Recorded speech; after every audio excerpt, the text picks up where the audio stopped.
Okay, my name is Lisette Ramos. I am from Valencia College here in Orlando. Woo! Woo! Uh, all right, and I'm studying programming and analytics and analysis. Yeah, and on the side, I occasionally do small projects like making in Discord AI for chat or like making a database of characters from my favorite show. But I'm really honored to be here. I'm learning a lot and getting exposed to a lot. So thank you for that. And I'm meeting amazing, amazing people. And today I get to introduce another amazing person, Miss Karuana Gatimu. She's the principal program manager at Microsoft Teams. And she's been in tech for 25 years. And she's a very strong advocate uh, of of women in tech and underrepresented groups in tech. Very strong advocate with that, which is amazing. And please give her a warm welcome. Thank you.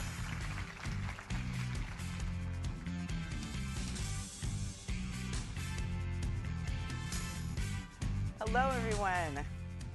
Well, I am excited to be here today. I am Karuana Gatimu, and I do work in Microsoft Teams Engineering.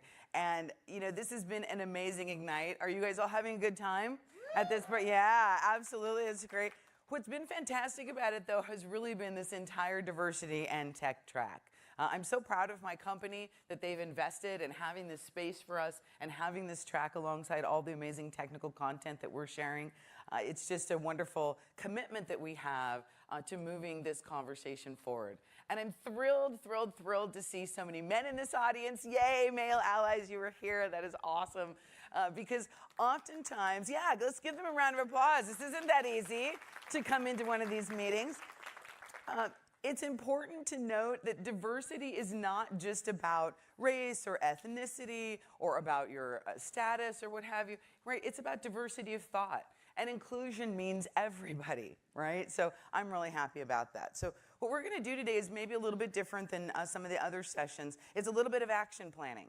I am a program manager at heart. I've been a PM for almost all of those 25 years, among other things. And I want you to have some actionable guidance to take away, because I believe what happens after this conference is what's most important. A conference like this is super overwhelming. There's a ton of information. And, some smart people are taking vacation after this, I've heard, which I think is brilliant. But then you're going to get back to your office. And you're going to be like, oh, wow, what am I supposed to do? You're not going to remember a thing that any of us said. I'm going to tell you right now, it's perfectly fine. But that's why we have so many of these assets available to you in the Microsoft technical community. I want to call out Shona. Where is she? Where is she in this room? She should be.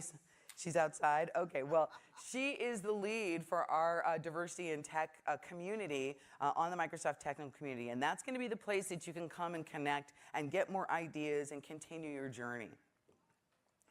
We know that increasing talent innovation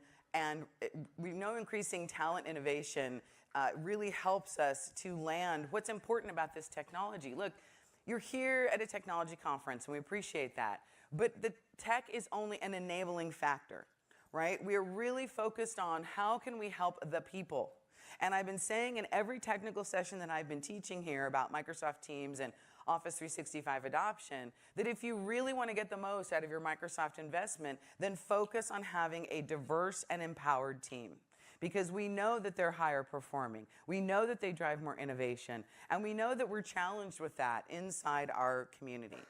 What follows and everything I'm sharing is based on my own experience. Take what you need and leave the rest, right? I'm not necessarily representing Microsoft in some of my commentary. It's really about what I've learned being in the technology business for, yes, as long as I've been in it. Every time they do that introduction, it makes me feel a little old. But, that's okay. It's wisdom. It's awesome. I'm excited about that. And who am I? Okay, this slide really represents the totality of my life.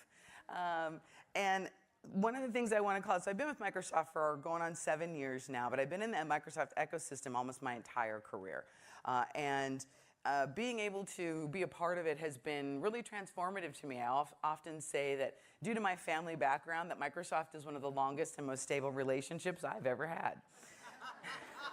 It's true. But you know, I come from a diverse background. That picture, that wedding picture on the far side, those are my parents. My mother is from Portland, and she's European. My father is from Kenya, and he came here during the war so that he could escape what was going on there and pursue his education. And so I have a bit of a different perspective because of coming from both of those two cultures. People make assumptions when they meet me. They make assumptions when they hear me on the telephone without seeing me. They make a lot of assumptions over the course of my career. But the truth is that I really have an affinity to multiple cultures and multiple identities.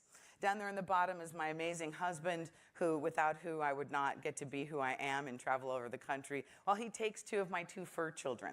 I don't have actual children. Those are my babies. I miss them. Kiss, kiss. I miss them when I'm on the road. And I have lots of other hobbies and what have you. The thing about this is, one of the reasons I want to put these pictures up instead of really the typical, you know, about me slide, is because all of us are diverse human beings. I challenge you to make a slide like this for yourself, right? What would you put on a slide like this for yourself? What represents you? Your culture, your family, your interests, right? I happen to love to cook when I'm off work because you can't think about SharePoint or Teams when you're chopping onions. It's awesome. It gives your brain a break, right?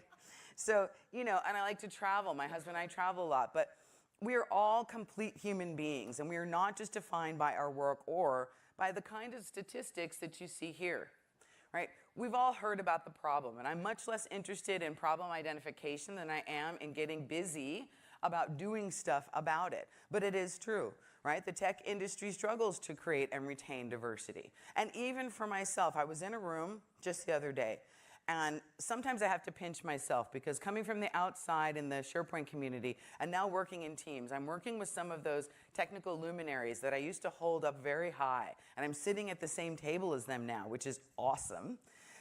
But, you know, oftentimes I am the only woman in the room, or I'm the only woman of color in the room. And I have to actually check that at the door because that's not actually why I'm there, right? I'm there because I have technical and business skills that have earned me that seat. But what I'd like to see is more diversity in those rooms, and I know we work on it. So, you know, the thing about this is that as we struggle about this, I want you to look at some of those bottom statistics. I'm an African-American woman, and the likelihood of me standing here on this stage today is extremely low, right? I don't have a degree in computer science, right? I come from a broken family. I'm a survivor of sexual assault, and I am 25 years sober. All of those things make it kind of a miracle that I made it this far, that I made it here. And I'm really happy about that, but I had a lot of help. The thing that I encourage all of you to do today and every day as you leave here is reach your hand out to others because you don't know their story. You don't know what they've overcome to be standing where they are. I was in a senior women's leadership luncheon inside Microsoft the other day, and one of the leaders very nicely said to all of us in that room, "You are the agents of change. You are the ones who are going to help us diversify our organization and be more innovative." And I took him aside after the fact, and I said, "Listen, I'm actually not the one to do that. You are, okay? You are. I've already overcome obstacles. I am the poster child for change, and I'm already here. We need your assistance. We need your help. This is a team sport, okay?" And so enabling and engaging people about that is very important. That's why I really want to focus on what can we do about all of this, okay? Because when you leave here and you go back, we want to make sure that you are clear about what diversity, inclusion, and belonging is actually about. It's about access, right? I often think to myself, where would I be if I'd gone to an Ivy League college right now, right? The network that I would have received, the different sort of mentoring that I would have gotten, the entrance into certain circles that I would have had, right? So it doesn't matter that I didn't go to an Ivy League college. It does matter that there are differences in access to opportunities, to resources, knowledge, relationships, and inspiration.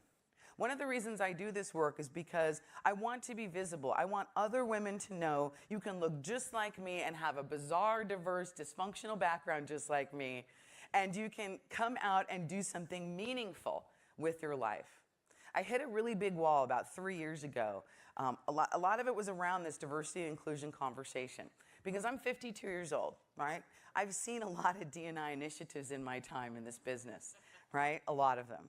And I was a little tired of it, frankly. And the kind of corporate top-down approach is admirable, but doesn't usually hit the mark for me. And so I was like, okay, I have to take this frustration with continuing to have the same conversation over and over and turn it into something positive. That's why I created the Women of Color Leadership Community inside Microsoft. That's why I started teaching these seminars and developing this content. So, you know, it's important because people really think about these numbers, right? Leadership thinks about these numbers. And these numbers are all well and good and they're important, but it also happens to be the right thing to do, right? When you work on a team of diverse and enthusiastic people, you have a better time at work, right? You have a better time at work. You're more challenged. You're more innovative. You learn more.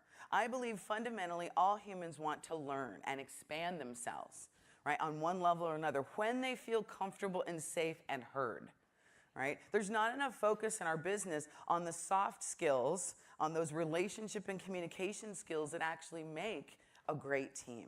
Right? It's not just about having the common goal. It's being willing to work through conflict in a positive way. It's being willing to listen to opposing ideas even if you don't understand them, especially if you don't understand them. So we want to make sure that you have a plan for developing diverse leadership because that is you. You are here because you want to learn about this, but you can take this to others. You can empower yourself so you can empower others. I believe that there are 5 key steps for this. And I'm going to take you through a little bit of work around this. Now, you all have on your tables, you have pen and paper. Feel free to use that. Or you can just follow along and answer some of these questions and do the exercises after the fact. But the idea from this workshop is that you're able to create an action plan for yourself that you can take back and begin to invest time in should you choose to. Because we're never going to move any issue forward, whether it's technology adoption, diversity, inclusion, your own career, if you don't have a plan that has actionable items, dates, and time, right? We're all PMs at the end of the day. You have to PM your own life. I was telling one of the other speakers, he had some stuff happen in one of his sessions, and I said the most important thing about speaking at Ignite is own your stage, own your experience. You're in charge of what happens to you here and everywhere else. Right? And so taking that into this is useful. So we want to embrace the journey that you're on. We're going to make a little bit of a plan. Most importantly, we're going to connect with each other. And the first way that we're going to do that is I want you to follow me in a little bit of a visualization. So I know you're eating, but just be comfortable. Okay? Be comfortable in your chair. And I want you to sit back, and I'd like you to close your eyes with me for a moment and just listen to the sound of my voice. Okay? Listen to the sound of my voice. And you do it if you're comfortable. If you're not, you don't have to. No one will attack you while your eyes are closed, so if you don't feel safe, that's all right. But I want you to visualize yourself, see a movie screen in your mind, and visualize yourself in a work situation, a common work situation, a meeting, right? Meeting with your boss, working on your initiatives, your team, and just observe yourself in that situation. There's no right answer. Just observe. Do you seem to be your best self? Do you seem tense? Right? How are you communicating? What is your body language in that situation? Just take a look at how do you show up in your job, in your work. Give that a minute. Now we're going to wipe that screen clear, and we're going to replace it with an image of where you think you are the happiest. Where are you the happiest in your life? Where you are most at ease? Where you are most comfortable, and you know that you are bringing all the elements of your best self.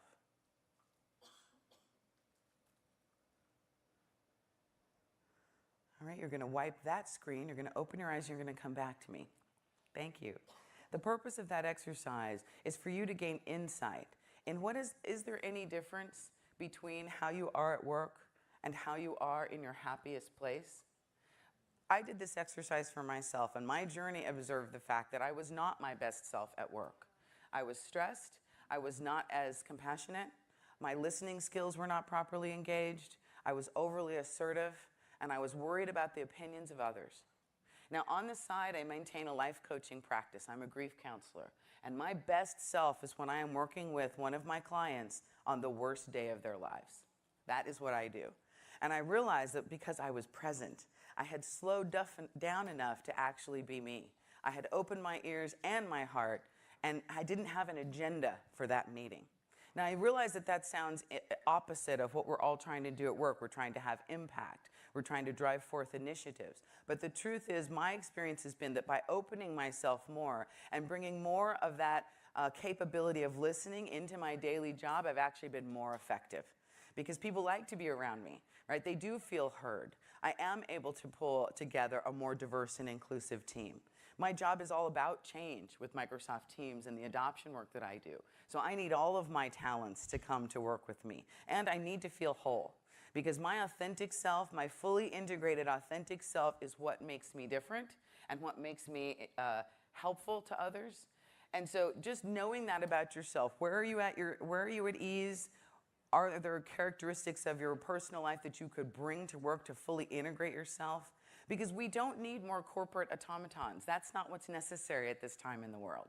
We need people who are fully engaged in whatever it is that they're doing. Because I believe that choice is the most powerful tool you have to craft meaning from your life and from your work. And if you're not getting meaning from your work, then it's time for a change, right? Our diverse leadership and our own happiness starts with us. We have to do it because we are then the rock in the lake. Our energy ripples out and affects many other people. And so we have this opportunity to embrace choice. Now, I am a good Microsoft employee, so I love a good framework. Frameworks are important. That's what we do at Microsoft. We build frameworks. There's thousands of them. I know it's really annoying. But it is what I do. Because I also think there's something about codifying information. And I want you to think about this. There's stuff you know that other people don't know. How might you share it, right? So what we've done here in this particular framework is, this is about your journey, your own leadership journey. So the first step in any journey is developing self-awareness about where you are. That short little visualization is the first step to that. Then you get an opportunity. Will you blow that up for me again, please, so I can see it here? Thank you. The next opportunity is understanding really where do your passions lie. And I say passions on purpose because I do believe that there's an importance to bringing together over a period of time what you're truly passionate about as an individual and what you have to do for your daily work. I heard Satya say once, don't think about working for Microsoft. Think about all the assets and capabilities of Microsoft working for you. And I took that to heart. I thought, wow, this is a place where I have all these skills and capabilities and all of these people that I can use to drive this message forward, to help people have more balance, to help them develop their listening skills. Why not do it, right? Now, it's a side job in a sense, but now, over the last few years, it's become a part of my actual job. So there's a journey involved in doing that. And part of that comes from confidence. Doing this work with yourself gives you the confidence to go out and ask for what you want. Right? You won't get it if you don't ask for somebody. I have my dream job not because somebody gave it to me, because I designed it, I advocated for it, and I asked for it. Right?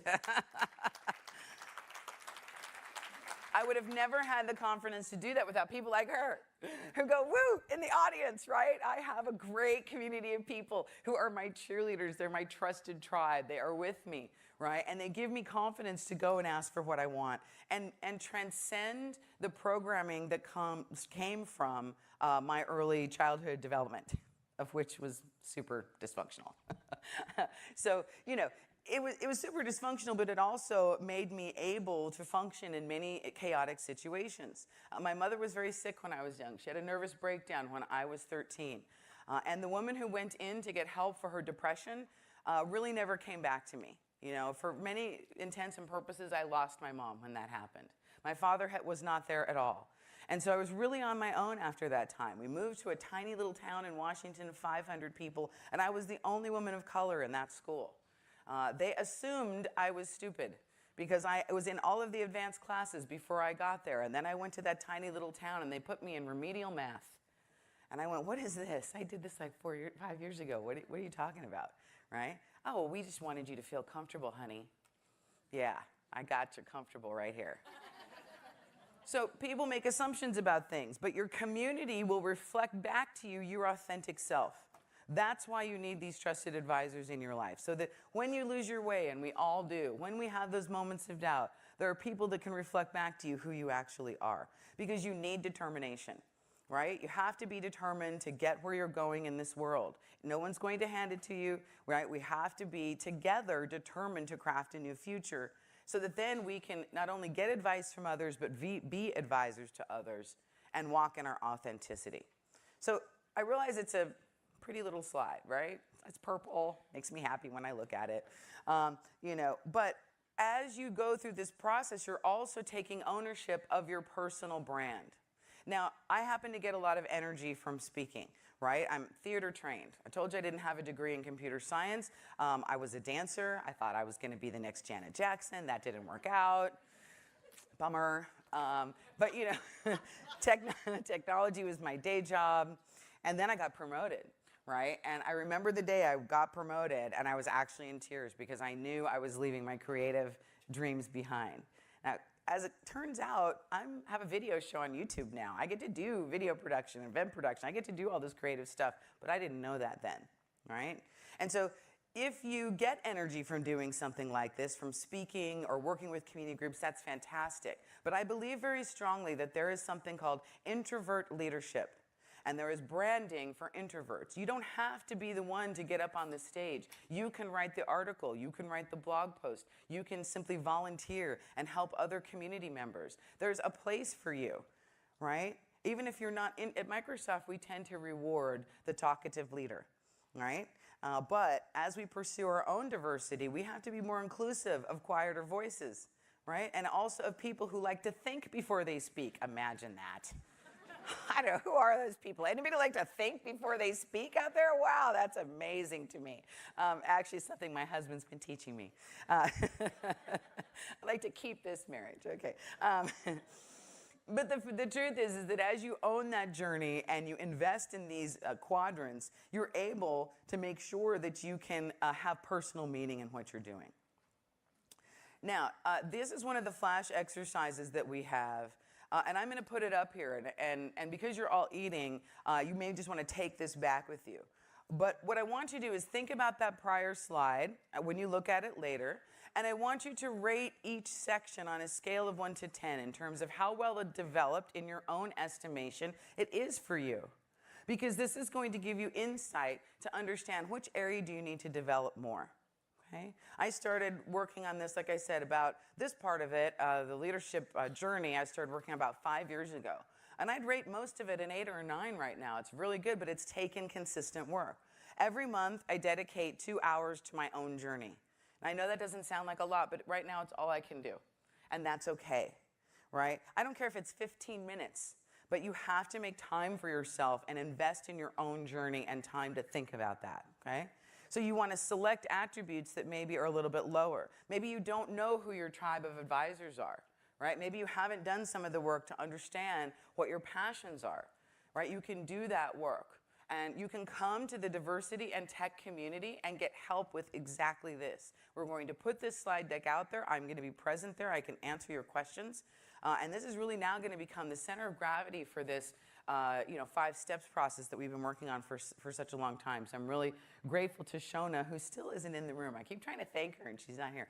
But to have a place where you can ask these questions, and you can message me privately about it or bring it up in the community. Because words matter, okay? Words in your environment matter.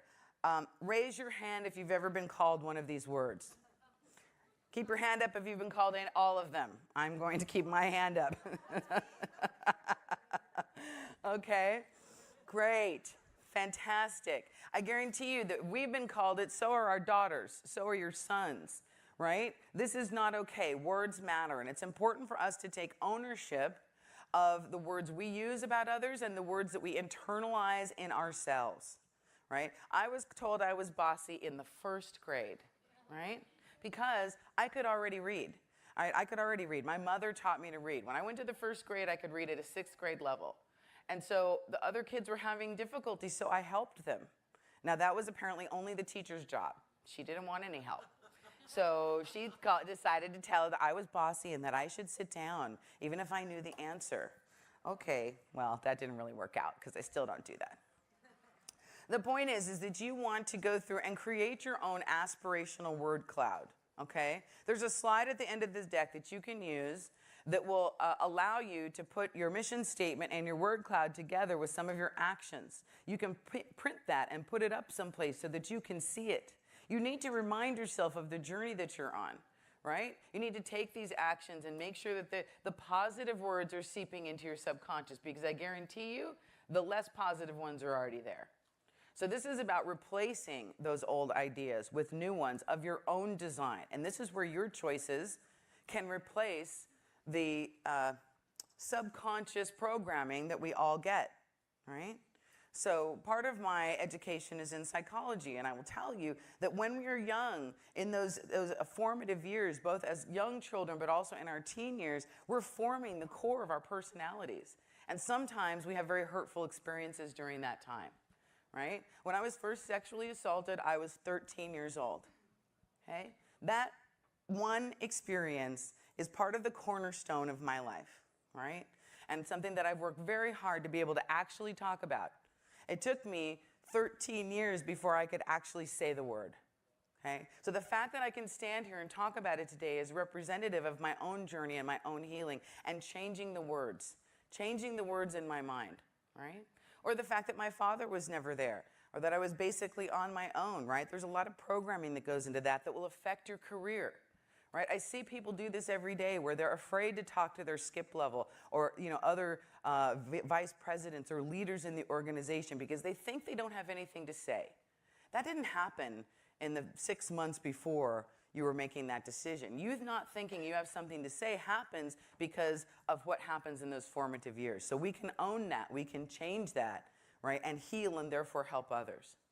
But we have to be aware of our own judgmental assumptions, especially those we hold about ourselves, right? Very important. Remove those negative words from your vocabulary and actively share this strategy with others.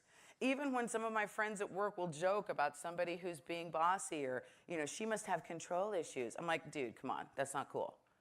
It's not cool. We have to stop tolerating this behavior from each other, right? And especially about people we disagree with. There are many people in the world today that I vehemently disagree with about many things because I have lots of opinions, right? But that doesn't mean that I get to impugn their character, even if they're doing that to me, right? Their behavior is not the bar by which I set my own, and certainly not to myself. Because at the end of the day, your brand and your energy is going to be built with or without you. You can take an active participation in this process by doing some of the things I'm suggesting, and you don't have to do them all. Just do one or two. You can do that, or you can let other people have ideas about you unchecked, okay? And those unchecked ideas can control your career, and at the end of the day, how much money you're making, right?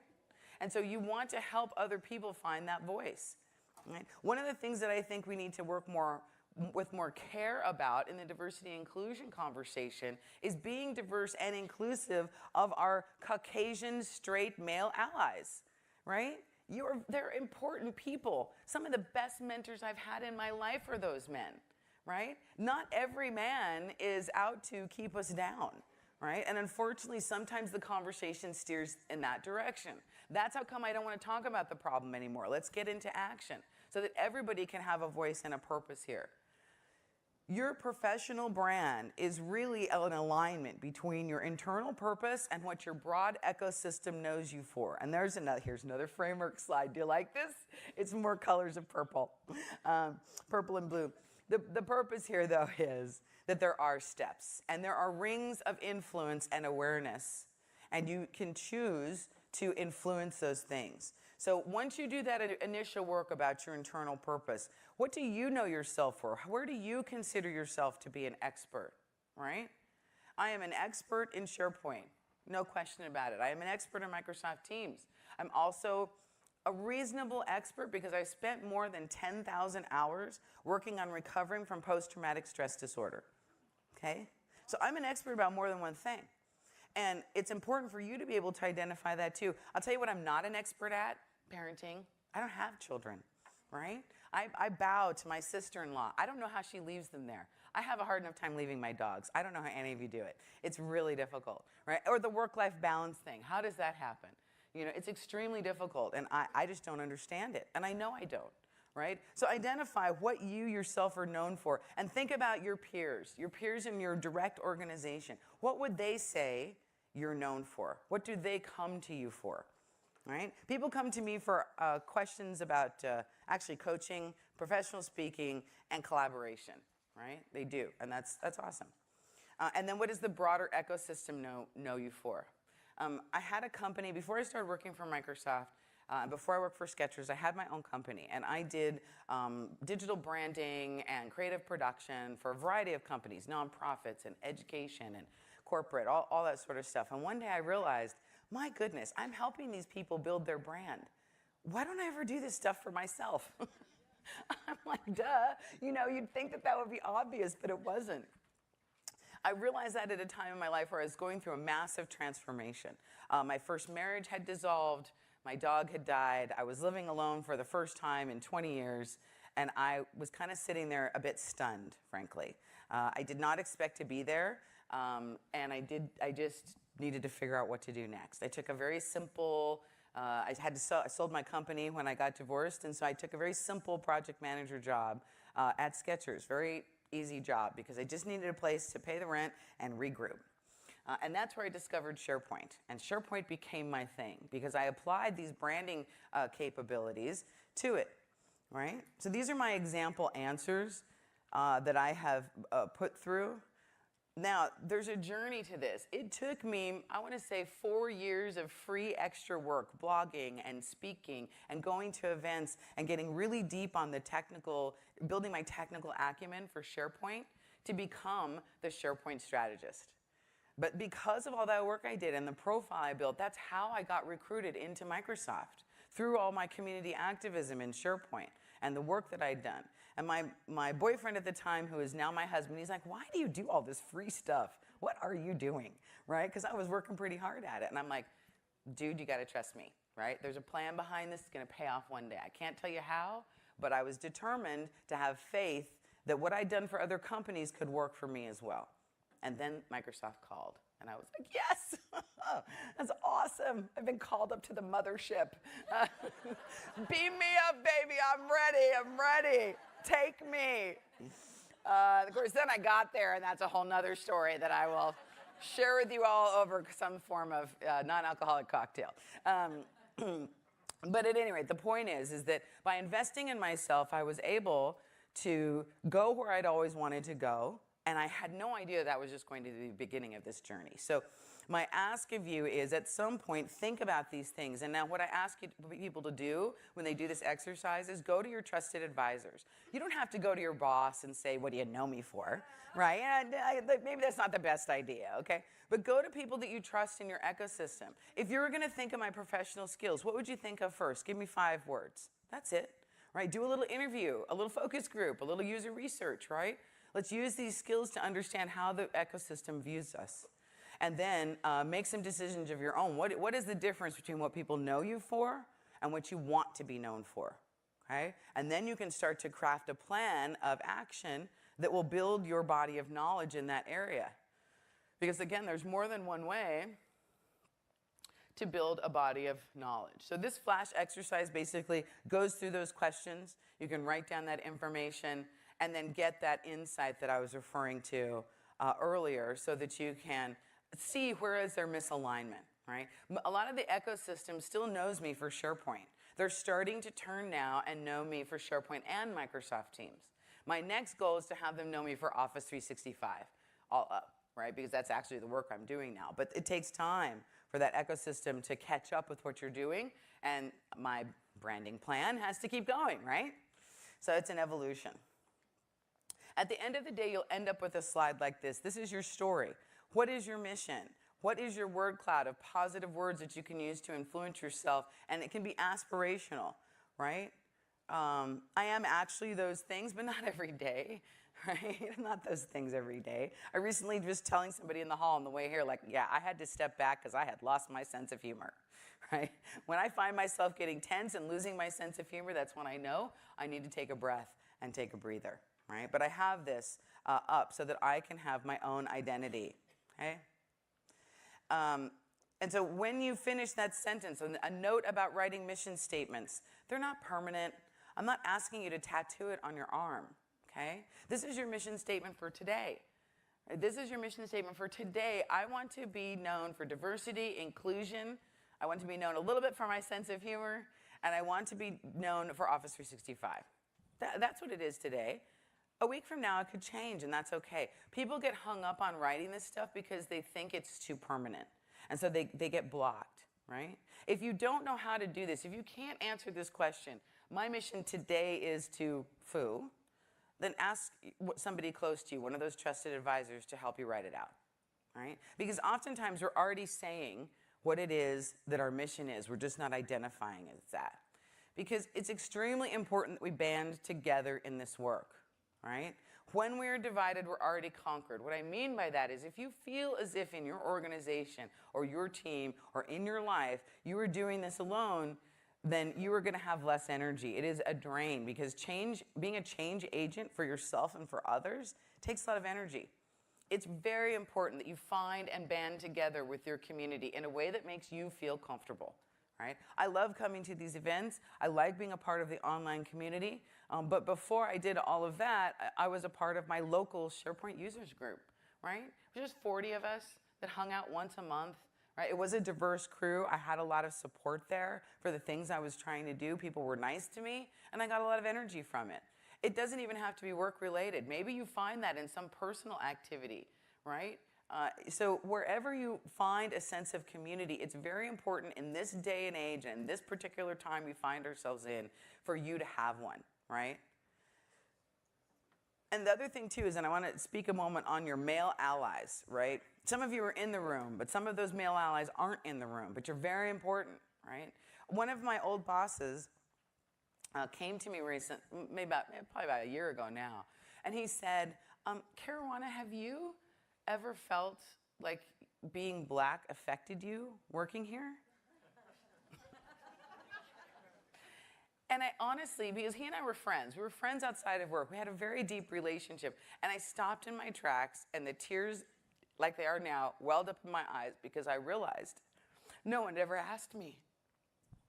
No one ever asked me if I was having a hard time. No one ever asked me if it had affected me or if I felt like I wasn't included. And again, I was 50 then. For God's, I've been in this business a really long time, and no one had ever asked me that question. So once I got my composure back, I said to him, I think I'm a victim of my own bias because I really don't think about it. I'm just Karuana. I'm not any of those little check boxes that you try to apply to me, right? Because people don't realize that my family history is very different than what they assume. If they talk to me on the phone half of the time because of the way that I articulate, they don't realize that I'm a woman of color because they have bias about how I'm supposed to sound, right? I remember one time early in my career, I had been guiding this law firm about how they should implement their records management system. And I've been talking to the managing partners on the phone for a long time, and then I showed up in the room. And the double take in their faces was unbelievable, right? So it's those kinds of experiences, I call them microabrasions. Every day, there are microabrasions that everyone is dealing with. And this is not just me because I'm a woman of color or a woman or whatever, right? These can come in a variety of areas. But what I really loved about that man, and I will love him forever, is that he asked me the question. He was willing to hear the answer. And he didn't interrupt me when I didn't talk, which, if you know me at all, me not talking is kind of a big deal, right? The fact that I was literally stopped in my tracks, and he could tell by the look on my face how shocked I was, and he just waited. If you're going to ask a question, you're going to ask for feedback, wait for the answer, right? Because that's one of our inclusive behaviors. But what he wanted to do is he wanted to have a conversation because he didn't know how to participate in this community. He felt uncomfortable coming to these events because this was after I had started a women's leadership community inside Microsoft. And so he was like, I want to be a part of it, but should I come? Do I belong there? What do I say? I don't want to embarrass anyone. I don't want to embarrass myself, right? So if you have male allies in your environment, reach out to them, talk to them. Be a safe space that they can have these conversations with you, okay? Because they're interested. They want to participate. Now, the other side of that is I feel that it's very important for us to be a safe space and be open to conversation with people who vehemently disagree with this initiative. I think that what happened at some other tech companies that had some very public disagreements about this is they didn't create a place for people to have the conversation. So instead, somebody wrote a manifesto and put it on Twitter. Great. That's not a career-limiting move at all. We have to be open to the idea that maybe we're not doing this the right way, right? Or we're not being inclusive ourselves. It's a very complicated conversation. I'm not suggesting you leap out there and do that right away. Get some training in conflict resolution first. Right? So I'm absolutely serious, right? There are wonderful classes available at almost every local university on negotiation and conflict resolution. And everyone in this room should take those classes because if you want to be a leader and you want to own your own future, you need to know how to do both of those things. All right, so yes, they want to participate, but they don't know how. And creating that dialogue, right? Creating that dialogue is super important. The other thing that we forget is that other people in our ecosystem, especially senior women like myself, middle management, we're at a massive risk of dropping out of this business because of exactly how I felt a few years ago. I'm tired of this conversation. I'm tired of the uphill battle. Why did that guy get promoted and I still didn't? Right? All of these micro abrasions that add up to wounds that we have to carry with us. So even if you're the hero you have in your organization, the senior woman, the woman you know, looks okay, ask her. And when she says, somebody asked me the other day, how you doing, Karuana? I said, oh, I'm fine. And he touched my arm and he said, no, how you really doing? Right? Not just the standard answer. And I had to stop and actually ask myself, how am I doing? You know, I'm exhausted. I need some sleep. I haven't eaten. I love Ignite, but the run up to it is a little intense, right? And I need to be better at self-care. That's one of those areas that I don't always do very well. So, making sure to reach out to those other senior women and have those conversations. Pull them into the community if you can, once you find one, because I guarantee you there's a lot of bright spots in your organization. So I really want us to change this dialogue. I don't want to talk about the problem anymore. I've heard about the problem my whole career. Every one of us has. Let's focus on the bright spots. Let's band together to do change for ourselves and others and then talk about that change, right? Because there's a tremendous amount of change happening. At Microsoft, what we did was we started a diversity, inclusion, and belonging team in Microsoft Teams. And it was really to bring together all the grassroots organizers around the company so that we could share information with each other. Because of course, there's this wonderful top-down initiative, right? But it moves, the way corporate initiatives move. And some of us wanted to do more in our local divisions, in our local regions. But we were duplicating each other's work because we didn't know about each other, right? So we were able to come together and highlight all the cool different things that were happening. We found out that there were some issues with when people were returning from maternity or paternity leave, and we wanted to do something about that. So we started this little program called Returnity, so that everybody comes in better and has, cool messages and can band together. We found out that we weren't really doing a great job of onboarding some of our new college hires, so we started a little program around that. Right? But those program people didn't have to reinvent the calendar or the flyer or the logo because we already had that stuff available in Teams. This is one of the reasons I love this product because it can really enable grassroots organizers in any kind of initiative. So we want to find those bright spots and make them brighter. Focus on the positive. Bring that positive for your own journey and for your organization to light. It doesn't matter how you do it, right? Digital signage, Yammer, so you could be using anything, right? But focus on the things that are working because I guarantee you there are plenty of people who will continue to define and talk about that problem, right? And the other thing I want to point out is there's a lot of research on the fiscal impact of diversity. There's always going to be folks who need that data. They need to take a data-driven approach to this, and I applaud them for that. The research is there, right, about innovation and high-performing teams and their makeup.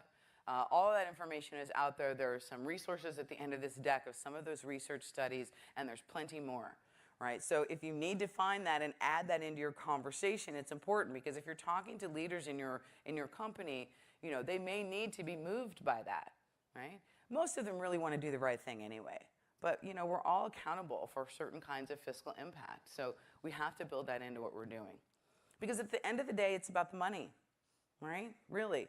It's about your career impact and what it's doing. I am the chief breadwinner for my family. I have been that for most of my life. I support my mom and my uncle at this point. I moved them up to Washington because they're elderly now. And so, you know, I want to make sure that my career is progressing, right? I'm in maybe the latter third of it or something like that before I'm going to think about retiring.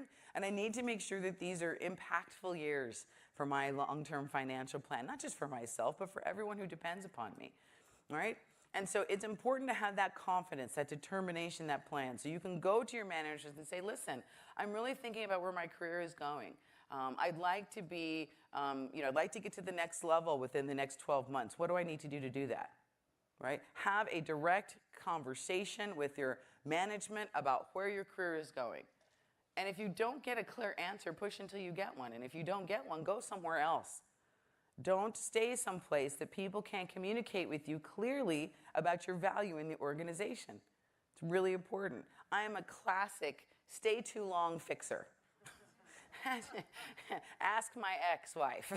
She'll tell you that, we're good friends now. We probably stayed too long because I kept trying to fix that. It really wasn't fixable. And I do the same thing at work sometimes. I need to learn to let go a little more effortlessly. But I also need to be willing to hear the answer, right? So this goes directly back to negotiating skills. There was a time in my career where somebody was getting a new role. It was a role I really wanted. I had a hand in designing it. But this leader wanted me to report to a gentleman who I really believed was much junior to me. I knew he didn't have as much experience, and I knew he didn't really understand what I did. And I took a risk in that moment. I said, thank you so much for that offer. That's awesome. But I don't really think that's going to work for me, right? I think I should either report to you, or maybe I need to find a different role. I was willing to give up the role to not only ask for what I needed, but make sure that I was getting what was really going to set me up for success in the future. And so I didn't have to report to that gentleman. And he was a perfectly nice man. It wasn't about that. But I know my personality. If I don't think you understand my work, and if I have 15 more years of experience than you, maybe me reporting to you is not that good of an idea. I don't know. What do you think? Right? But the butterflies in my stomach in that moment were tremendous, because I still get extremely nervous asking for what I need. That is not a feeling that you shouldn't do it. That's a feeling that you're embracing fear and moving beyond and expanding. Embrace those butterflies to make sure that you are at parity with your peers. Now, I'm very lucky. I work at Microsoft. I don't actually have to worry about that, right? We have very clear levels about who gets paid what for what work, right? But if I was still in the broader ecosystem, that would be a different issue, right? And I need to make sure that I'm taking ownership of that in a skillful, intelligent way. That's where that training on negotiation skills is important. I have also learned to never be the one to say a number first. She who says the number first loses. Okay? Don't do that. Well, you get going for a new job, and you're like, okay, well, what's the offer like? Well, what do you think you should be? What are you looking for? I don't answer that question. I don't. It's not my job to tell you what I'm looking for. It's your job as an employer to tell me what you want to pay for the talent I'm going to bring to your organization, right? It's your job to tell me. If you don't want my talent, really, I'll go somewhere else. It's okay, right? Now, that I have the luxury of that opinion and that attitude because I've been pretty good with my financial management, And I have been rewarded for owning my journey. It is not that simple. I know that, especially when you are, like myself, the breadwinner in the family. So I'm not suggesting you run out there from this luncheon and go tell your boss you should get paid 15% more. Okay? That's not my suggestion. This is a measured approach. This takes time. Okay? Learn some skills. Have a plan. Then ask for what you need and don't settle. Okay? I am not the girl who's going to run after you. If you're not that interested in me, cool. There are other people who are. Okay? So having that confidence, I only have that because of this work that I've done in these steps that I've laid out. And there's lots of things that you can do. You can do this for yourself, but you can also do this in your own organization. You can create a job board in your division, right? Where are the resources that people might need to learn how to do different jobs in your organization? Do you know where to find resources yourself to improve your particular skills and capabilities in your chosen area, right? Define that knowledge base. Create those connections. I probably spend a good 15% of my time at work meeting with other leaders, right? Now, luckily in my job, I get the opportunity to do that as a part of my job, but I did it before then, right? I wanted to know, hey, what's happening with the leadership over in, the AI department? Like, I know people over there, so I go and meet with them, and then they introduce me to people. I spent a good deal of time building my network inside Microsoft and outside in industry. And I do that because that's my career safety net. People know who I am. They know what I'm good at. I have not put in for a job in a very long time, right? They come to me. And that's a result of building my network. People think networking is a dirty word like sales or something.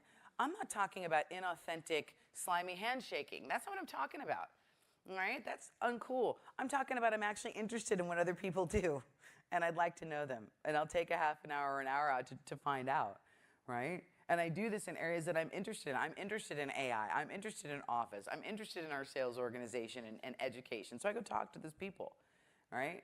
So be authentic as you're building your network and have it aligned to your core passions so that you are actually getting, inspired by those people.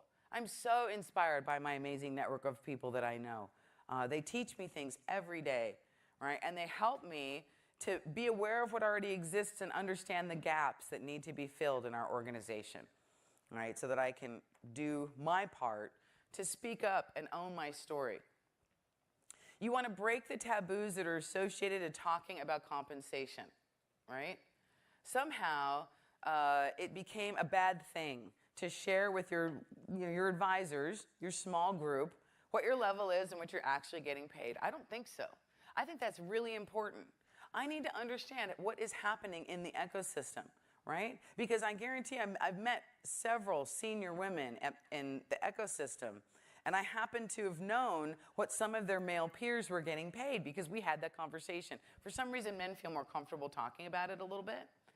And I'm like, they're literally stealing $50,000 a year from you. Do you realize that so-and-so makes that much?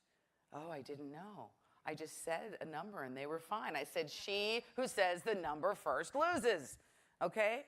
So it's really important to in a trusted circle, to break this taboo. We have to share information so that we understand what's happening. Have clear discussions about your pay and your promotion status or your track.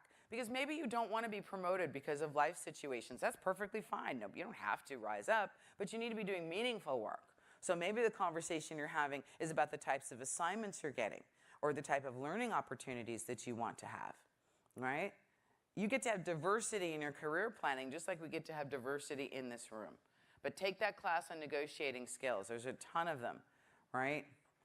So, being able to embrace your voice in this process will make you feel more able to commit to yourself.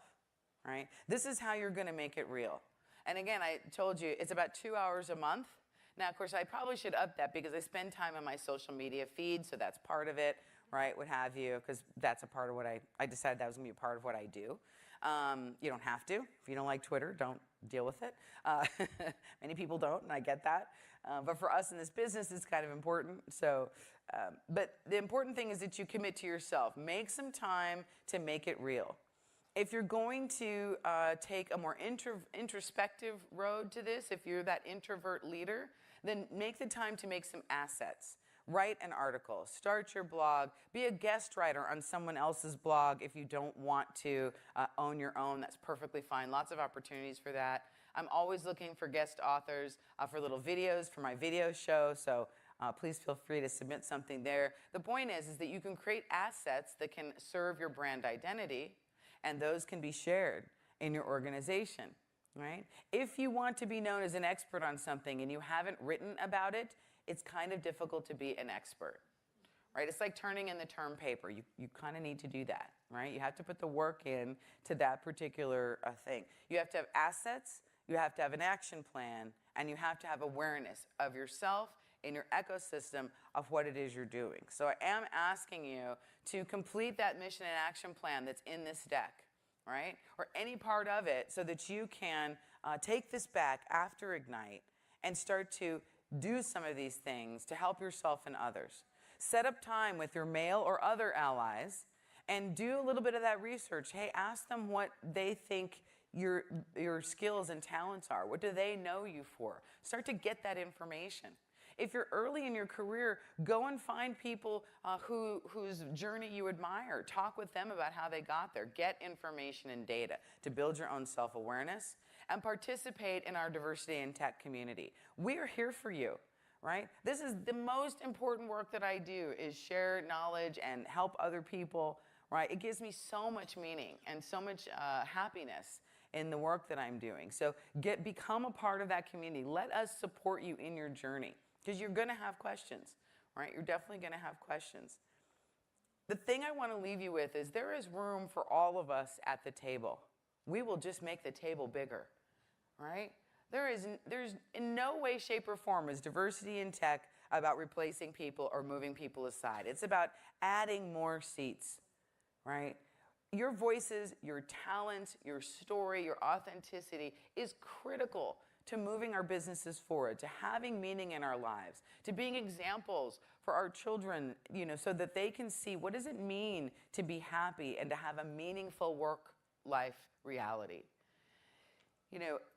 I'm firmly convinced that all of the truly awful things that ever happened to me have informed my ability to be present now and to help others. And so I'm really encouraged by the fact that by doing this work to fully integrate myself and be present, not just about the technology that I know, but about who I am and what my journey has been, right? The response to that has been extremely positive, and it has certainly made my life much better. So I encourage all of you, in a way that you're comfortable, bring your entire unique self to work. Take this as a journey. Take it in steps. It doesn't have to it'll feel a little uncomfortable at first, but what's most important is that you take steps for yourselves to really increase and improve everything that you're doing. I would not be here without the undying support of my friends, my mentors, the people that I adore. And everybody gets to have the benefit of that kind of group of advisors if you reach out and you're willing to ask for help, right? I am really one of those people that, like, all of this tech around me right now could be totally breaking and you would not see me sweat, right? That's just the way that I handle my life. But that actually comes from my own childhood too, right? Everything was falling apart at home, but I just went to school and did my thing. Nobody knew, right? And so, that is a skill and a talent, but it won't get you very far in building community, right? Being open to areas where you have to grow, being open to asking for help, making sure that you're really authentically answering that question, how are you? Not with just the, I'm fine, right? It's an important thing to be willing to be vulnerable, to open yourselves up, to have conversations that are authentic. So, we're here for you in the diversity in tech community. It's been my ultimate privilege to come and present to you today. I want to thank you for all of your attention. You've been so good. You weren't multitasking on your phones or anything. That's amazing. So thank you very much.